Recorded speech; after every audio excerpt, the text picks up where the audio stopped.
بسم اللہ الرحمن ناظرین، میں ہوں طارق سمیر ڈیلی ممتاز ڈیجیٹل کے ساتھ۔ جوڈیشل کمیشن کے اجلاس میں چیف جسٹس یحییٰ آفریدی صاحب نے سینئر جج جسٹس منصور علی شاہ کے خط کا جواب دے دیا، اور وہ کہتے ہیں کہ 26ویں ترمیم پر فل کورٹ بنانے کا اختیار جوڈیشل کمیشن کے پاس نہیں ہے، یہ اختیار آئینی بینچ اور اس کی کمیٹی کے پاس ہے۔ یہ معاملہ وہاں زیر بحث آ سکتا ہے، جوڈیشل کمیشن کا جو اختیار ہے وہاں ججز کی اپوائنٹمنٹ، آئینی بینچز کی تشکیل، یہ ایشوز آتے ہیں۔ تو وہاں اکثریت جو تھی کل کمیشن کے اجلاس میں، انہوں نے چیف جسٹس صاحب کی رائے کی تائید کی۔ اصل بات یہ ہے، منصور علی شاہ صاحب متاثرہ جج ہیں 26ویں ترمیم کے۔ بھئی اس پہ رٹ اگر دائر ہوئی ہے، آئین میں لکھ دیا گیا ہے شاہ صاحب کہ آئینی بینچ سنے گا ایسی باتوں کو، آپ نہیں سن سکتے۔ آپ میرے خیال آپ کو عادت پڑ گئی ہے وہ والی ثاقب نثار والی، جسٹس آصف سعید کھوسہ والی، Umar Ata Bandial good to see you والی عادتیں پڑی ہوئی ہیں۔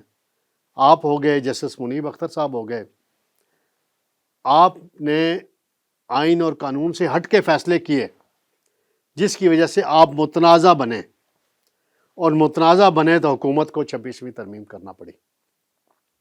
چیف جسٹس یحییٰ آفریدی صاحب کی میں پہلے بھی تائید کرتا تھا، تعریف کرتا تھا، اب بھی کروں گا۔ وہ اس لحاظ سے ناظرین کہ یہ واحد جج تھے پہلے چیف جسٹس بننے سے پہلے جو نہ قاضی فائز عیسیٰ کے گروپ میں تھے، نہ منصور علی شاہ کے گروپ میں تھے۔ وہ اپنا انڈیپینڈنٹ ویو لیتے تھے جو آئین اور قانون کے دائرے میں ہوتا تھا، کے مطابق ہوتا تھا۔ کل انہوں نے منصور علی شاہ کو سافٹ انداز میں بتا دیا کہ بھائی صاحب یہ خط و خطابت والا سلسلہ بند کریں، جو آئین میں آپ کا رول ہے، جو سپریم کورٹ میں پینڈنگ پڑے ہوئے کیسز ان کو سنیں۔ تو کل اب دیکھ لیں جی ناظرین، خط انہوں نے لکھا تھا، اس کا انہوں نے جواب دے دیا ہے، واضح کر دیا ہے۔ تو اب آپ کیا چاہتے ہیں شاہ صاحب؟ شاہ صاحب ثاقب نثار ہو گئے، اعجاز الحسن ہو گئے، جناب کھوسہ صاحب ہو گئے، عظمت سعید، عمر عطا بندیال، انہوں نے جو کیا اس ملک کے ساتھ، الیکٹڈ حکومتوں کے ساتھ، وہ سامنے ہی ہے جی۔ پھر آپ تو اب آپ کے استعفے کی افواہیں بعض دفعہ پھیلائی جاتی ہیں یا پھیلتی ہیں، آپ کہتے ہیں یہ افواہیں غلط ہیں۔ آفریدی صاحب نے یہ ثابت کیا ہے کہ وہ آئین، قانون اور پارلیمنٹ کی بالادستی کو مانتے ہیں، اور آپ کی باتوں میں نہیں آ رہے۔ تو ان کو بھی خراب نہ کریں، خود بھی خراب نہ ہوں۔ جو کیسز پینڈنگ ہیں لاکھوں کی، ہزاروں کی تعداد میں، ان کو سنیں۔ جو آپ کی ذمہ داریاں متعین ہیں ان پر چلیں۔ یہ تقریریں شیریں چھوڑیں۔ ججز کا کام تقریریں کرنا نہیں ہوتا، سیمیناروں میں جا کے عدالتوں میں بیٹھ کے فیصلے سننا ہوتا ہے محترم۔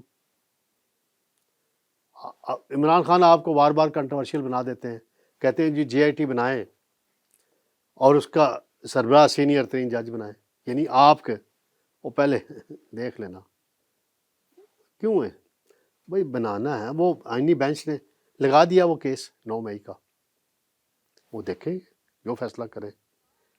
انہوں نے ایک 28 سالہ پرانا کیس بھی لگا دیا، فون ٹیپنگ کا، 1994 کا پینڈنگ پڑا ہوا تھا۔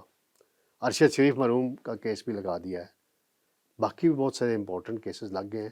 تو اگلا ہفتہ ناظرین عدالتی تاریخ میں بڑی اہمیت کا حامل ہوگا۔ آئینی بینچ سے بڑے بڑے فیصلے آئیں گے اور رخ جو ہے متعین ہوگا۔ تو انشاءاللہ جلد آپ سے دوبارہ ملاقات ہوگی۔ اللہ حافظ۔